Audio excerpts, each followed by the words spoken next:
home cooks. So let's make some hot chocolate.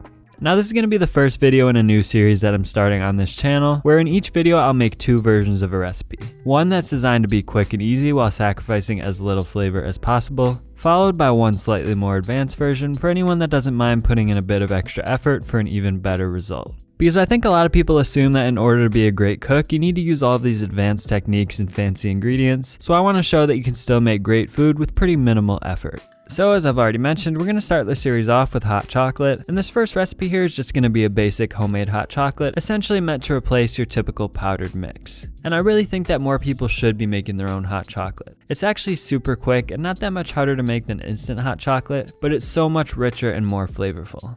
So to make it, just start by heating up 2 cups of milk over medium heat and whisking in 24 grams or 2 tablespoons of granulated sugar. So this is going to end up making 2 servings of hot chocolate, and I prefer to use whole milk because of its extra richness, but you could of course use any type that you like. So just let that mixture come up to a light simmer, which should take about 5 minutes, and be sure to stir occasionally so the milk doesn't burn. Then once it's nice and hot, you'll want to whisk in 90 grams of semi-sweet chocolate. For the chocolate chips that I have here, 90 grams is about 3/8 of a cup, but that'll depend on the specific type of chocolate that you're using. You could also use a dark chocolate here if you prefer, but you would just want to add a bit more sugar in that case to bring it up to the same sweetness level. Either way, just whisk in the chocolate until it's completely dissolved, which should only take about 30 seconds to a minute.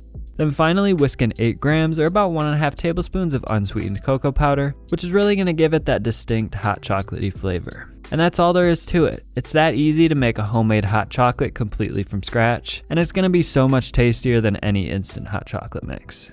But for those of you that want to take your hot chocolate to the next level, we're also going to make a Mexican hot chocolate, which is great if you make it the way that I'm about to describe, but this recipe can also serve as a general template for a more spiced up basic hot chocolate. So if you don't like the spices that I'm using, you can switch them out for whatever spices you do like. Now the process is largely the same as the basic hot chocolate, so we'll again start by heating up 2 cups of milk over medium heat, but this time we'll add 42 grams of dark brown sugar to add a bit of extra depth of flavor. Then at this point we're going to add our spices, and for this recipe that'll be cinnamon, cloves, nutmeg, and cayenne pepper. So I'm going to use my mortar and pestle to crush up 6 whole cloves along with 1.5 whole cinnamon sticks, just to release a bit more surface area before adding them to the milk.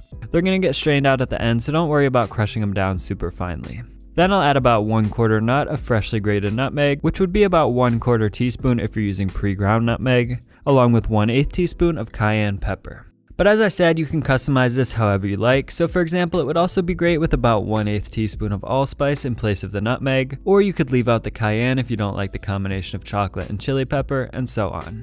Now I'm also just going to add a small amount of vanilla here, and again I'd recommend using fresh ingredients whenever possible. So in this case I'm scraping out the vanilla from about 1/2 of a vanilla bean and adding that into the pot as well. But you could also just use 1/2 teaspoon of vanilla extract instead if that's all you have. Then just thoroughly whisk those all in, and again let that mixture come up to a simmer. Then it's finally time to add the chocolate, but this time we're using 120 grams of dark chocolate, which is about 1/2 cup. So just whisk that in for a minute or so until it's completely dissolved, and at that point all that's left to do is run it through a fine mesh strainer to remove our excess spices. And that's all there is to it. I like to top it with either some marshmallows or some fresh whipped cream, which I showed you how to make in my pumpkin pie video, so I'll also leave that recipe in the description below. Then just top it with some more grated chocolate, cinnamon, or nutmeg, and enjoy.